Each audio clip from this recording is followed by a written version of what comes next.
A very warm good morning to all my students. Children, as you all know, that nowadays we all are going through a very crucial stage of life. Due to Corona, we are all bound to stay at home, but life must go on. And today I'm here to start with the new first chapter of your book Flamingo, the last lesson. I have sent you some notes, but still I was not satisfied because teaching my children is something which I love. Children, this is a chapter which is set during the Persian War, which took place in 1870-71.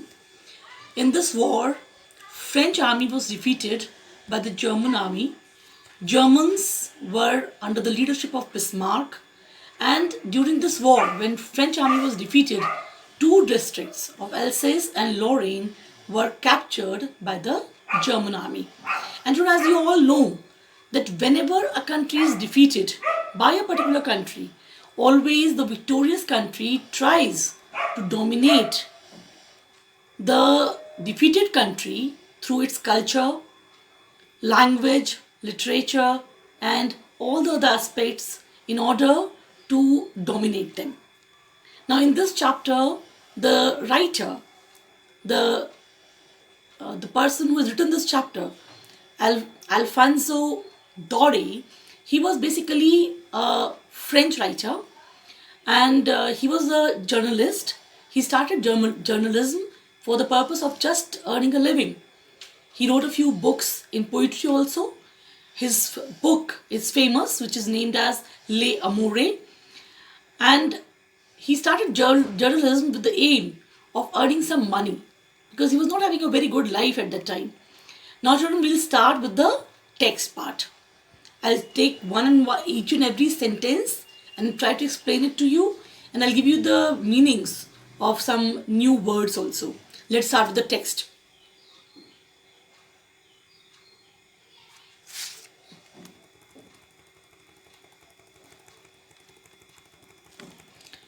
Now, the first paragraph, I started for school very late that morning and was in great dread of a scolding. Dread is what? Dread is when you have fear within your mind of scolding, especially because M. Hamel had said that he would question us on participles, and I did not know the first word about it. For a moment, I thought of running away and spending the day out of doors. It was so warm, so bright. The birds were chirping at the edge of the woods, and in the open field back of the sawmill, the Persian soldiers were drilling. It was all much more tempting than the rule for participles. But I had the strength to resist and hurried off to school. Now you see children, the story is about a small child. His name is Franz. He is the protagonist of the story, and he's talking about his emotions, his feelings. The small child is going towards his school, and the teacher has given some homework which this child has not done. Now, what is the homework? The homework was preparing the lesson on participles. The child did not prepare. Obviously, when you're not prepared with your homework, you have that deep fear in your mind.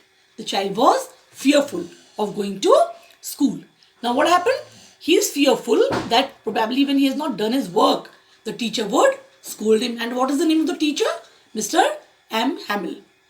Now, the child is full of fear, but due to fear, he runs away from the school. Then he tries to see the environment nearby. The birds were chirping, the scenery was beautiful, and he saw that the Persian soldiers were doing their routine exercise. Now, what is drilling, children? Probably march past, probably training of different activities related to army. Training for different activities of the army, that is called drilling. It was all much more tempting. Tempting is very lucrative, which the child was interested in, than the rules of participles. The child was more interested in observing nature and looking at these soldiers who were performing different exercises.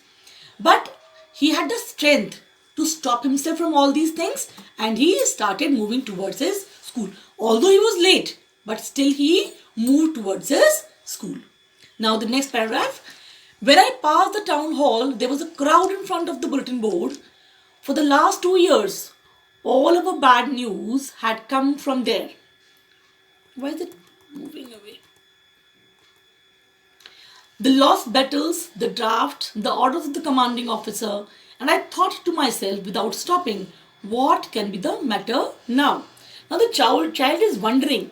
When he's moving towards his school, he saw that there was a bulletin board over there and a lot of people were crowding near it. And from last 2 years, when the war was going on, all the bad news of different defeats, of different orders from the commanding officer were always put on the bulletin board. Now he was wondering what was the matter, what new was there. Then, as I hurried by as fast as I could go, the blacksmith washer who was there with his apprentice. Apprentice is what?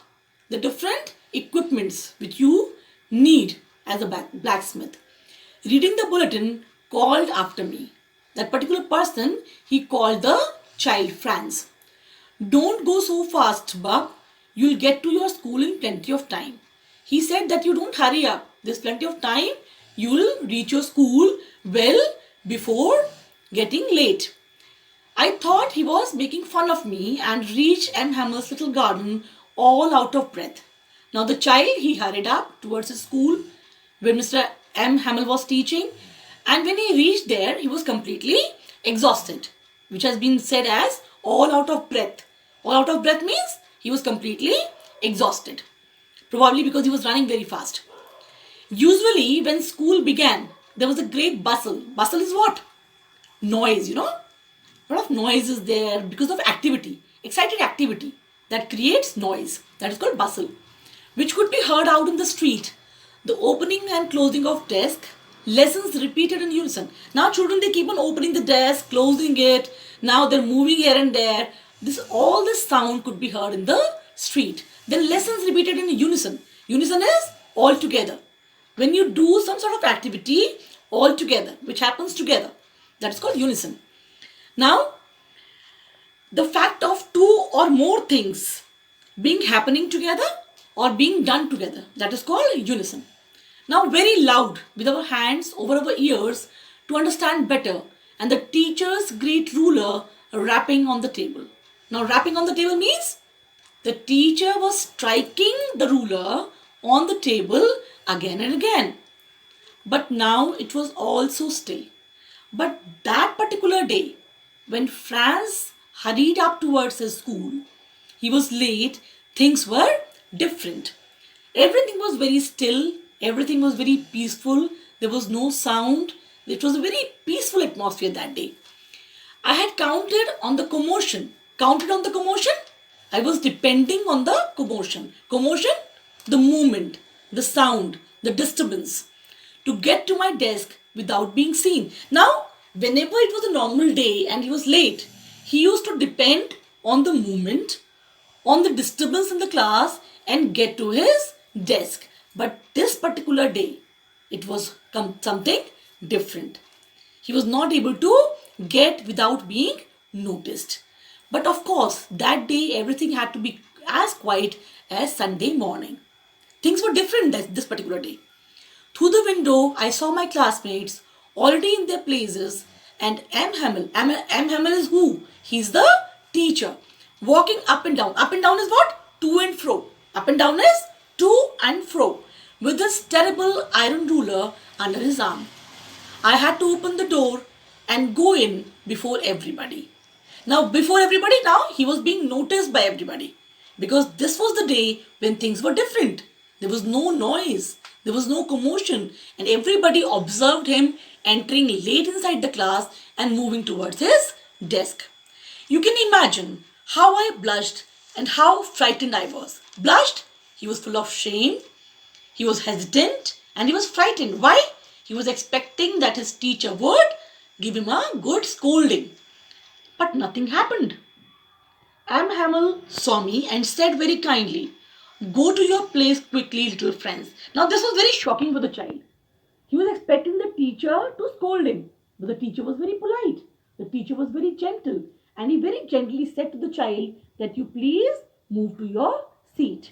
We were beginning without you. The teacher even added that you are late and we were about to begin the chapter, begin the lesson without you. I jumped over the bench and sat down at my desk. Now the child says that he went to his desk and he settled down. Now, not till then, when I had got a little over my fright, did I see. Now, when the child settled down on his seat, that sense of fear was completely over him, that vanished away, and then he noticed that there was something different that particular day. Did I see that our teacher had on his beautiful green coat? That particular day, the teacher, Mr. M. Hamill, was wearing his beautiful green coat, which had frills. His frilled, just a sec. It is not moving. His frilled shirt and the little black silk cap, all embroidered, that he never wore except on inspection and prize days. Now the teacher was wearing his special dress. That dress was worn by the teacher only on special occasions. When there was inspection in the Vidyalaya, in the school, or there was some prize days. Then only Mr. Hamill used to wear that particular attractive dress with silk cap and lot of decorations on it. Besides, the whole school seemed so strange and solemn. Solemn is what? Peaceful, without noise. And why strange? That things which used to happen every day were not happening. But the thing that surprised me most was to see on the back benches that were always empty the village people sitting quietly like ourselves. Now, this was something very surprising for the child to see. The class was basically for students, but that particular day, the oldies, the old people, the people of the old generation were sitting on the back benches. The village people sitting quietly like ourselves, old Hauser. Now Hauser is a surname. With his three-corner hat, the former mayor, the former postmaster, and several others besides. Now old people were sitting at the back benches. Everybody looked sad. Now this was something to be noticed, and the child noticed that people sitting on the back benches were all very, very sad. And Hauser had brought an old primer. Now children, what is primer? Primer is basically a book of the basic knowledge about a subject, like ABCD, which the primary children they learn from. ABCD, the alphabets. In Hindi you can say A, A, E, E. Now the basic alphabets. The book which has this information is called primer. Thumbed at the edges. Now why thumbed at the edges? Basically the books they were carrying were old books and they were folded on the edges. They were old books, they were almost torn away and they were folded at the edges.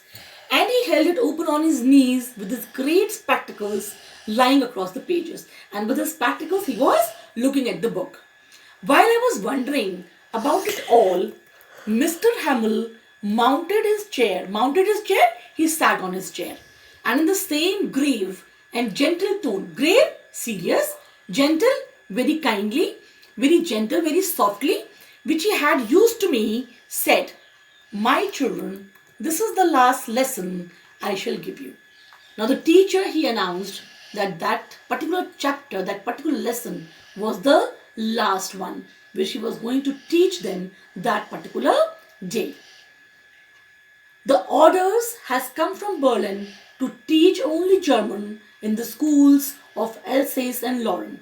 Children, I told you in the very beginning that Alsace and Lorraine, they were two districts which were captured by the German army. And it is not written anywhere. But whenever a victorious country is there, victorious army is there, they always try to dominate the people, the culture, the language of those people who are defeated. Children, you must be remembering that India had been under the control of Britishers for a very long time.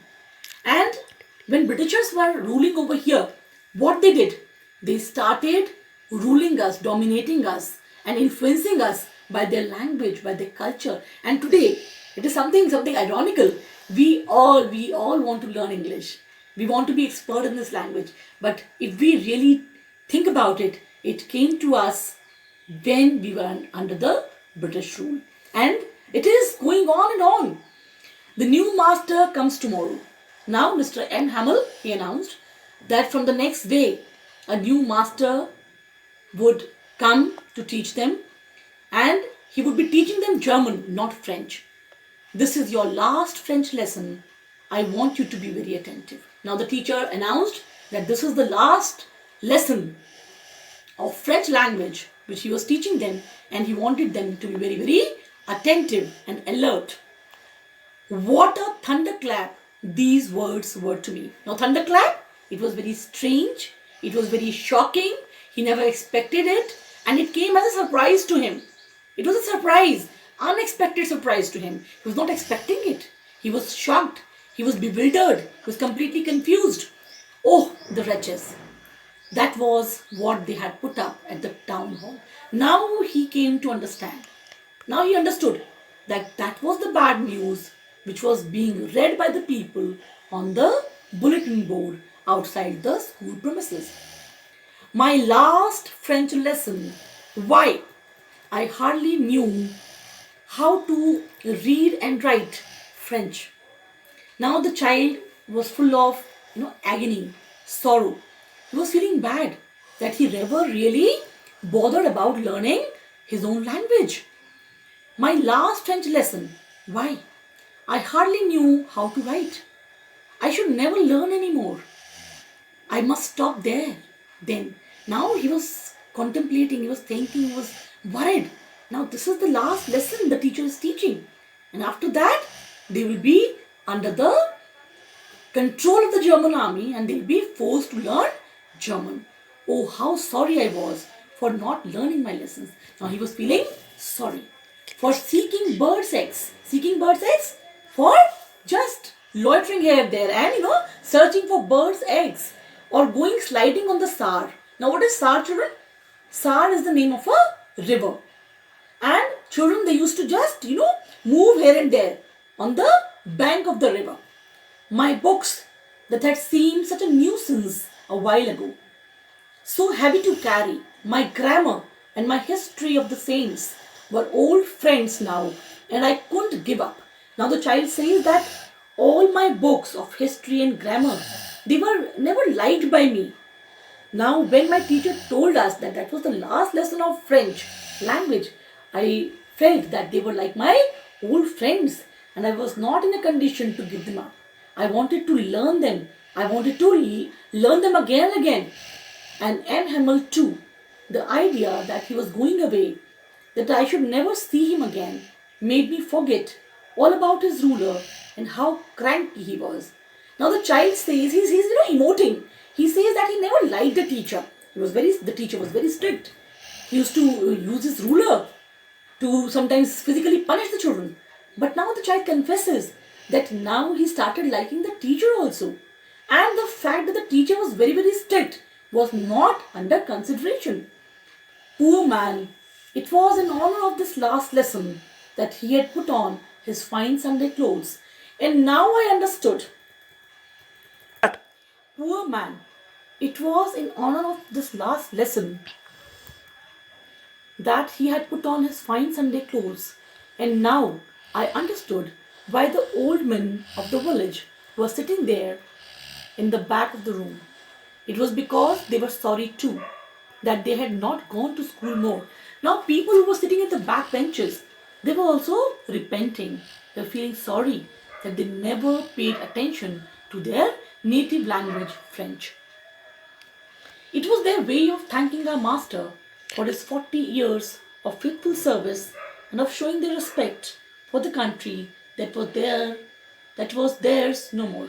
Now these people who were sitting on the back benches of the classroom, the children who were there to study French, they were all feeling sorry. They were repenting. They were full of sadness. The feeling of gloom was there in their hearts, in their minds, that they never paid attention to their native language. And now the country was under the rule of the Germans. While I was thinking of all this, I heard my name called. It was my turn to recite. What would I not have given to be able to say that dreadful rule for the participle, although all through, very loud and clear, and without one mistake. But I got mixed up on the first verse and stood there, holding on to my desk, my heart beating, and not daring to look up. Now, see, the child wants to give the answer to the teacher, give the rules of participle to the teacher very enthusiastically. He stood up, he wanted to be good in the eyes of the teacher, but his heart was beating very fast and he mixed up his sentences and was not able to give the correct answer. He was really disappointed. He wanted to be good in the eyes of his teacher. He wanted to give the right answer, but he was completely confused and he did not give the right answer. Bird and Hamel say to me, I won't scold you, little Franz. You must feel bad enough. See how it is. Every day we have said to ourselves, Bah, I have plenty of time. I'll learn it tomorrow. And now you see where we have come out. Ah, that's the great trouble with Alsace. She puts off learning till tomorrow. Now the teacher, Mr. M. Hamel, is trying to tell them, the students, the people sitting on the back benches, that it is basically the bad habit of all of us that we keep on lingering on things for tomorrow. We keep on passing on that do it tomorrow, we'll do it tomorrow, and that tomorrow never comes. The teacher says, now see, we have been passing on things for the next day, and now the last day has come. Bah, I have plenty of time. I'll learn it tomorrow. And now you see where we have come out. We have come out, we have come to the end of it. And now we don't have any tomorrow to learn our language, French. Ah, that's a great trouble with Alsace. She puts off learning till tomorrow. Now those fellows out there will have the right to say to you. Now those fellows, the Germans, the ones who are victorious, probably tomorrow when they come over here, they would sarcast us. They would find fault with us and they would say, and now these fellows out there will have the right to say to you, how is it you pretend to be Frenchmen and yet you can neither speak nor write your own language? Now Mr. M. Hamel says that tomorrow when the German people will come to this place, they will sarcast on you. And what would they say? They would sarcast on you, they would comment on you that you pretend to be Frenchmen and you do not have command on your own language. You do not know your own native language. Native language is something which a person should know. Mother tongue, native. How is it you pretend to be Frenchmen and yet you can neither speak nor write your own language? But you are not the worst. Poor little friends, we have all a great deal to reproach ourselves with. Now the teacher says that it is not the problem with France. It is the problem with all the people sitting over there, the people of France in general, because they will all be repenting. They will all be having disappointment, reproachment. Why? Because they never took their language seriously. It is a matter of disappointment for them. Your parents were not anxious enough to have you learn. Now he's talking about the parents. They are also to be blamed. They never took it very seriously. They were never very careful to make their children learn the native language, French. They preferred to put you to work on a farm or to the mills so as to have a little more money. And I have been to blame also. Have I not often sent you to water my flowers? Now see, the teacher says that your parents are to be blamed, but it is not that I am without blame. He says I am also guilty. Because whenever I wanted to have some leisure time to give water to my flowers, I used to give you a free day. I used to give you a holiday. I used to give you some work to do sometimes instead of teaching you. And when I wanted to go fishing, and whenever I wanted to go for fishing, I used to give you a holiday. So it is not the parents alone, but the teacher also who used to be blamed. And when I wanted to go fishing, did I not just give you a holiday? Then from one thing to another, Mr. M. Hamel went on to talk of the French language, saying that it was the most beautiful language in the world. Now Mr. Hamel was talking about the great language French, the different aspects of the language. He was talking about the clarity of the language, that it was the most clear language, the clearest, the most logical, that we must guard it, we must save it among us and never forget it. Because when a people are enslaved when they are under some other's rule, when some other person is ruling them, some other country is ruling them, and they become they're enslaved, they become slaves of that particular country. As long as they hold fast to the language, if they have command on the language, they know their native language, it is as if they had the key to their prison. Mr. Hamill says that if you know your native language, you have command on your language, then nobody can keep you enslaved for a long period of time.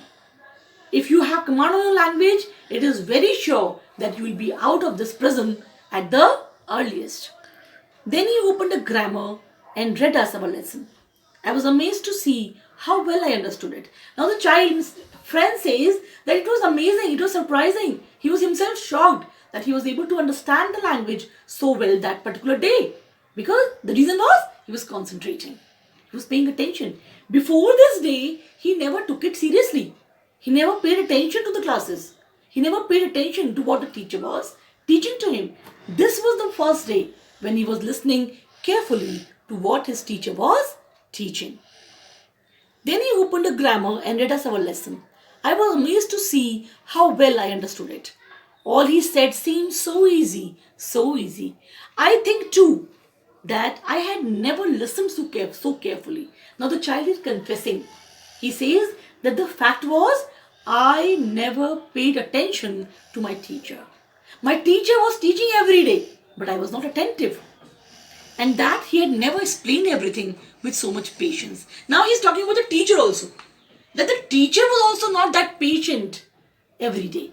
Today, the teacher was teaching in a very systematic manner, in a very gentle manner, with patience, with a lot of love and affection, and in a way that the child was able to understand. It seemed almost as if the poor man wanted to give us all he knew before going away and to put it all into our heads at one stroke. Now it seemed that the teacher was knowing that it was the last lesson, and he wanted to give every knowledge of French to his students. In one stroke, in one way, in one lesson, one period, he wanted to give the whole knowledge of French to his students. After the grammar, we had a lesson in writing. That day, M. Hamill had new copies for us, written in a beautiful round hand, France, Alsace, France, Alsace. They looked like little flags floating everywhere in the schoolroom, hung from the rod at the top of our desk. Now these new copies of French language, they seem to be like little flags of France. The sense of patriotism was there in the children, in the people inside the classroom. You ought to have seen how everyone set to work and how quiet it was. Everybody was listening, everybody was studying, everybody was making an effort to learn. The only sound was the scratching of the pens over the paper. Scratching of the pens, the movement of the pens while you write on the paper. That is called scratching. Once some beetles flew in. Beetles, a type of insect. But nobody paid any attention. They were concentrating on the subject. They were concentrating in their books. So nobody was taking any notice of the beetles. Not even the littlest ones who worked right on tracing.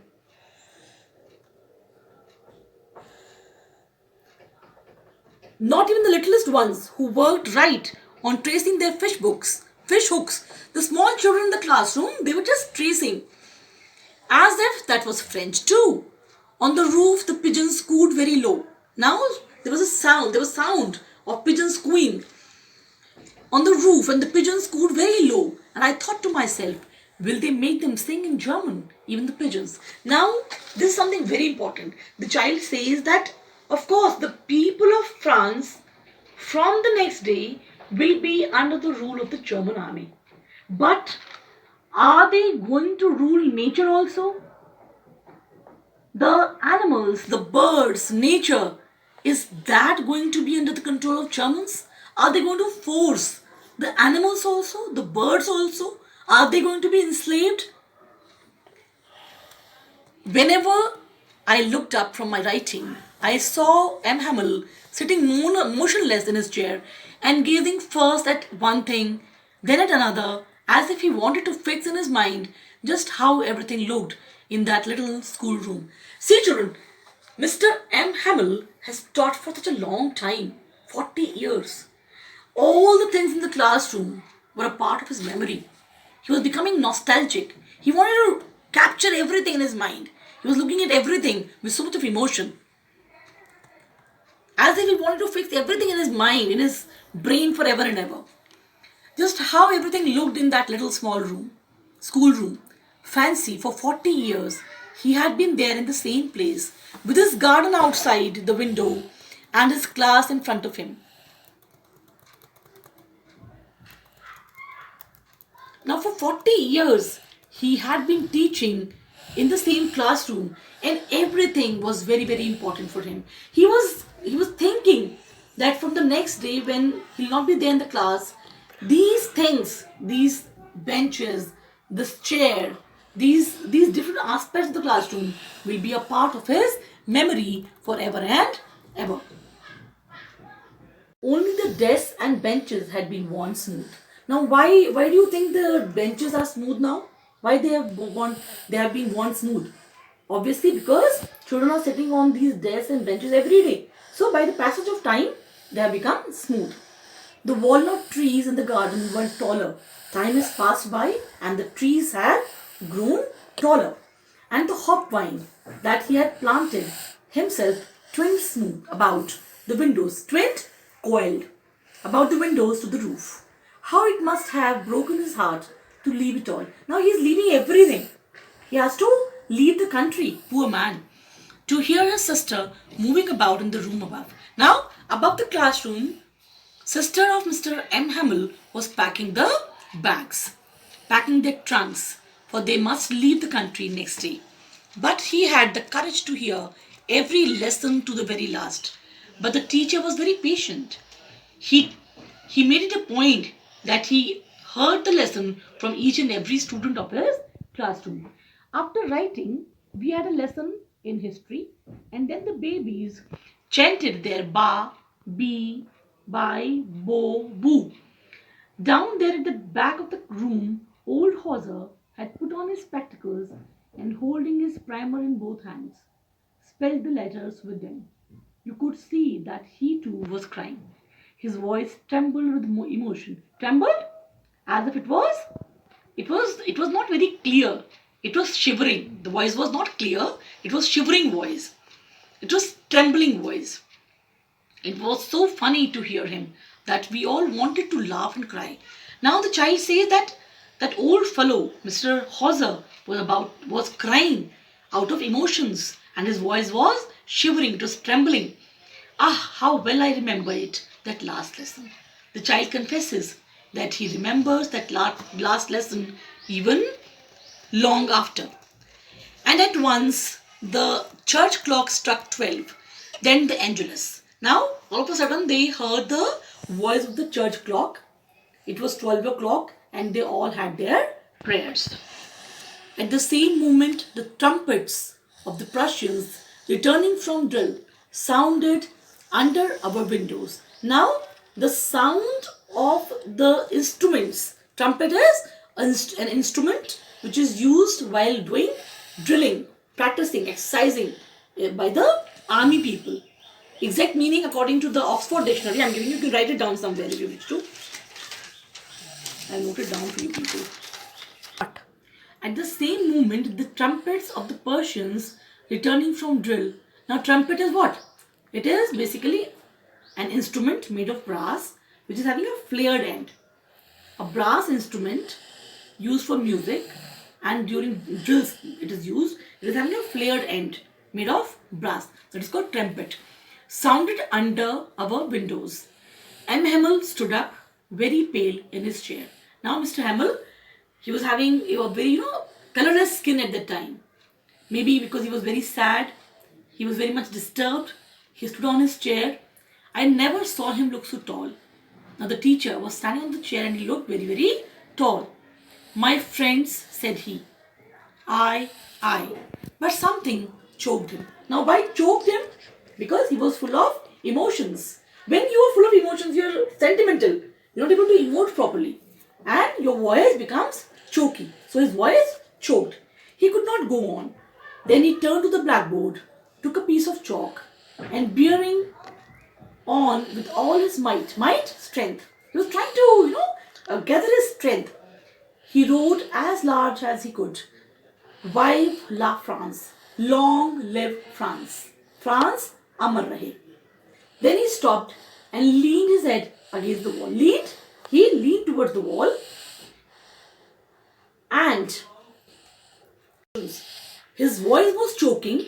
He became so emotional. So without even facing his children, with his hands, he just gave a gesture. Just, he made an act. That act was with the hands. And he said, school is dismissed, you may go. And the school was over. And that comes to the end of the French lesson. So this is the last lesson, children. I just tried to explain it to you. Mom battery खत्म हो गई, mobile बंद हो गया. खत्म हो गया, chapter complete हो गया. अभी क्या चैप्टर भी कंप्लीट हो गया.